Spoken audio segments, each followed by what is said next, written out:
Welcome back, everybody. Again, it's Bruce from the Epic Experiment Podcast, back with another deck tech.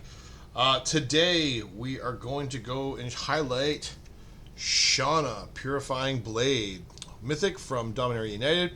So she's a band-colored commander, so a green, a white, and a blue for a legendary creature, human warrior. She's a 3/3 with lifelink. And at the beginning of your end step, you may pay X. If you do, draw X cards where X cannot be greater than the amount of life you gain this turn. So she leans into a life gain mechanic that is kind of interesting. And if you're really down with a life gain deck, you can do a lot of fun things. However, this wasn't what I wanted to do with this deck. The impetus for this deck actually began with this card, Invigorating Boon. So 1 and a green for an enchantment. Whenever a player cycles a card, you may put a +1/+1 counter on target creature. And I thought, wouldn't it be great to cycle cards and put counters on Shanna and make her bigger and gain life and then use that to draw cards? That sounds like a really fun mechanic. Which led me to what you have before you. So you have Shanna Purifying Blade, but everything's a cycling. So it's a cycling deck where almost every card in the deck has some variant of cycling. So let's talk our way through this. First and foremost, we've got creatures and spells that have cycling. Everything in this little pile here has got cycling. From Frostveil Ambush, which has cycling 1. The ability is great. Tap 2 creatures. Those creatures don't untap during their controller's next untap step. That's fantastic. But sometimes you don't care. You just want to pay 1. Lay Claim. So it's a enchant, steals your opponent's stuff, but you can cycle it away for 2. Decree of Justice, you can cycle it away, or you can cast it and make a whole bunch of 4/4 angels. Boon of the Wish Giver, you can draw 4 cards, or it cycles for 1. Vizier's Tumbling Sands, taps or untaps things, or it cycles for 1 and a blue. Eternal Dragon has plain cycling for 2, is a 5/5 flyer, and 3 white, return Eternal Dragon from your graveyard to your hand. Activate only during your upkeep, so it can be a recurring sticky threat, making it hard to kill. River Serpent can't attack unless there are 5 or more cards in your graveyard and a cycle for a single blue. Eagles of the North, another one of that cycle of cards from Lord of the Rings. Plain cycles for a single white, and then when it enters the battlefield, creatures you control get +1/+0 and gain first strike until end of turn. Renewed Faith cycles for 1 and a white, gain 6 life. Striped Riverwinder is a 5/5 with hexproof and cycling for a single blue. Titanoth Rex is a 11/11 with cycling for 1 and a green, and it puts a trample counter if you cycle it. Valiant Rescuer makes bodies, so every time you cycle a card for the first time each turn, you make a 1/1 white soldier token, or you can cycle it for 2. Flourishing Fox is a 1/1 for 1, but whenever you cycle a card, you put a +1/+1 counter on Flourishing Fox, and it can be also cycled for a single mana. We missed one here. Pale Recluse. It's a 4/5 with reach, has 4 cycling for a 2, or plain cycling for 2. Perfect in this sort of deck, because you want to go get your land to make sure that you can cast your spells on time. Generous Ent, another one in that same cycle from Lord of the Rings, 4 cycles for a single mana. Splendor Mare puts a lifelink counter on something for when it cycles. Timeless Dragon's got plain cycling, and you can eternalize it. And Choking Tethers, so you can tap 4 creatures or cycles for 1 and a blue. All that cycling stuff sounds like it really shouldn't be that big a deal, right? However, the nice part when you have cycling cards like this, it really makes your deck far more forgiving. If let's say you're stuck on a land, or you have stuff in your hands that isn't helping you in that situation, you can still make good use of your cards. And yeah, you have to be a little bit ruthless about sacrificing them, but it gives you a lot of agency over what you're doing. So it's really kind of nice to have that sort of effect. Now, in addition to the cards that have cycling, there's a whole lot of removal and interaction here that has cycling of various sorts. Some of them, are cards that we've seen before. Some of them are a little bit different. But a lot of cycling cards continue on in this category here. Some standout cards in this department. Haywire Might, I think, is a card that people are well aware of. And if you're not, you should probably make yourself aware of it. I think it's a very versatile, flexible card. So pretty strong inclusion. Some other things, Source of Plowshares for sure. Angel of the Ruins is a pretty big body, which is kind of tricky to cast, but it can exile 2 artifacts and/or enchantments. Wilt, Rebuild. Resounding Silence is an interesting one. So for 3 and a white, you get to remove target attacking creature from the game. And this is one of the ones where most of the time you cycle things, the mana cost actually gets cheaper to get the effect. But for 5 and then green, white, blue, you can cycle this card, which means you then discard it and then draw another card, and then you exile 2 attacking creatures from the game. So a terrific reactive spell when you're on the defensive side of the thing, and because it's a cycling ability, it's really hard to target. To fight off the targeting. You can do it, but it's tricky. Radiant's Judgment, same sort of thing. Make a Stand, protects your creatures, your board. Bant Charm, White Clean. Censor, which is like a force spike, but it also cycles for a single blue. Descend Upon the Sinful and Achroma Vengeance are the board wipes that I'm running in this deck. So Achroma's Vengeance, because it has cycling, and I think that's kind of a really good inclusion, even though it is cycle for 3. Descend Upon the Sinful is because you're putting things in your graveyard, you're more likely to be able to trigger the Delirium effect on this, meaning you're going to get the value of putting sticking a 4/4 Angel Creature token. So all of those are extra, reactive ways to protect your stuff or deal with your opponent's boards, making use of cycling. All right, let's have a conversation about some of the payoffs that you have to make some of this. So we have a whole bunch of effects that reward you for having cycling. So for instance, New Perspectives, if you have 7 cards in hand, you can then pay 0 instead of paying cycling costs. Containment Construct says that whenever you discard a card, you may exile that card from your graveyard. If you do, you may play that card this turn.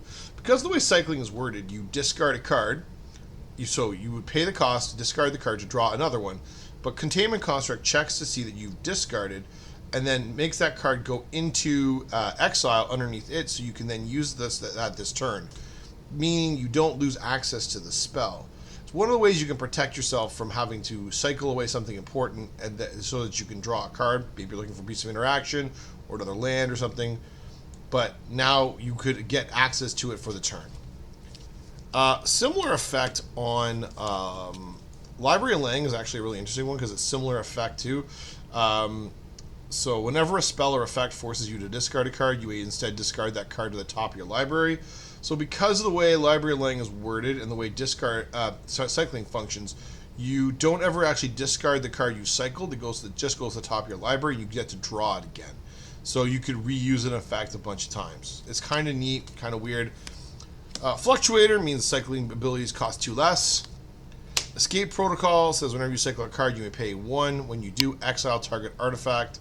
Target artifact or creature you control, then return it, so you blink it.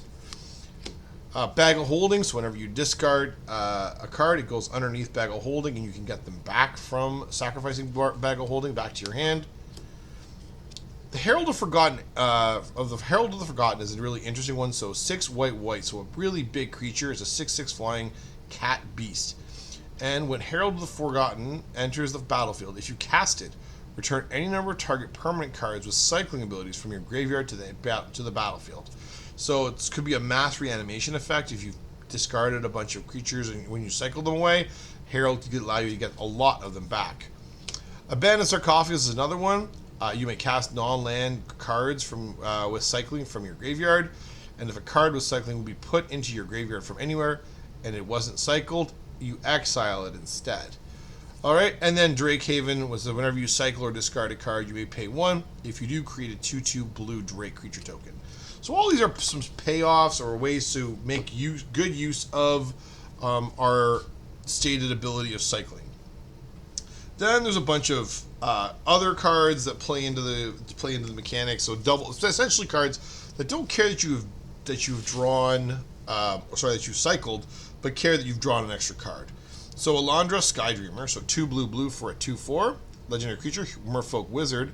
Whenever you draw your second card each turn, there we go. Cycling says you can do that. Create a 2/2 blue Drake. And then whenever you draw your 5th card, that's a little tougher. Whenever you draw your 5th card each turn, Alondra, Skydreamer, and Drakes you control get +X till end of turn, where X is the number of cards in your hand. Tachova, Steward of Tides. So green, blue for a 3/3 legendary creature, Merfolk Druid. This is the other Tachova that I think people don't have forgotten about. So land creatures you control have flying. Whenever a land enters the battlefield under your control, if you control 7 or more lands, up to one target land you control becomes a 3/3 elemental creature with haste. It's still a land. Because of the fact that you're cycling through your deck, you're going to see your land. So even if you're kind of jammed at the start of the game, as long as you have a couple of cards in your hand that cycle, you're going to be able to take game actions to go find land. So in my experience, I have never actually not been able to continue to make my land drops. And Tachova is a great way when you start making land drops to start turning them into bodies and attacking people with them. Ominous Seas, so whenever you draw a card, put a 4 counter on Ominous Seas, and then if you can remove 8 counters from it, you create an 8/8 blue Kraken creature token. Alright, so really good payoff for cycling a bunch of cards. Kaidel, she adds a colorless mana for each card you've drawn this turn, so if you cycled a bunch of things, you can then tap her to cash in a bunch of mana. Homunculus Horde is a new card from Foundations, 3 and a blue for a 2/2. Whenever you draw your second card each turn, create a token that's a copy of this creature. This can go exponential. This is very similar in idea to what Scoot Swarm can do. So if you can trigger this a bunch of times, and because cycling is an ability that's on many of your cards, and you're going to be able to probably cash them in on your opponent's turns, you're likely going to be able to make this go exponential and have a whole slew of these things. All right, and then we have Prince Imrahil the Fair, so a white-blue for a human noble. It's a 2/2. Whenever you draw your second card each turn, create a 1/1 white human soldier creature token. Seems good to me. And Mischievous Mystic is similar, 1 and a blue for a 2/1 flying human wizard. Whenever you draw your second card each turn, create a 1/1 blue fairy creature token with flying. So those creatures there all generate extra bodies and extra value on the battlefield, meaning you're going to get good stuff out of them. All right, then we got a ramp package and resource acquisition. So we have Lorien revealed. We've got a reconnaissance mission, which is another way. So when your creatures deal combat damage to a player, you draw a card. Migration Path is a ramp spell. Sunscape Familiar means your green and blue spells cost us a little bit less to play. Let's talk about how this game wins, or this deck wins. All right, it's got a couple of ways. First off, Astral Drift. So this is there's an older card called Astral Slide, which is very similar to this. But whenever you cycle Astral Drift or cycle another card while Astral Drift is on the battlefield, you may exile a creature. If you do, return it to the battlefield under its owner's control at the beginning of the next end step. Well, many of the creatures that we saw earlier in the package have got enter the battlefield effects that are pretty potent. You can do some good things by blinking them many times. Lathiel, the Bounteous Dawn. It is a 2 green-white for a 2/2 legendary creature unicorn with lifelink. At the beginning of each end step, if you gain life this turn, distribute up to that many +1/+1 counters among any number of other target creatures. Lathiel plays really well with Shanna. So whenever you attack, you gain life, and then you can potentially use it to put more counters on Shanna, making her very large and prohibitively hard to stop. And sometimes you just need an Approach of the Second Sun. You're just going to win the game outright with Approach. The other cards here are mostly value cards that have various effects, like a Hullbreaker Horror or a Muldrifter, Sun Titan, things of that nature. Don't necessarily play intrinsically powerful with the deck, but are good value pieces to put into your deck. All right, so there we have it. We have Shanna Purifying Blade, the cycling deck. And altogether, this deck is, again, reasonably affordable. You can create a pretty potent deck doing a lot of different things because of the nature of cycling, where it's very forgiving with your mana. So you can play, you don't need a fancy mana base. You can play predominantly basics. and a few of the other lands that you might want. You might want the fetch lands or the shock lands, but you don't need them. You can usually function just fine.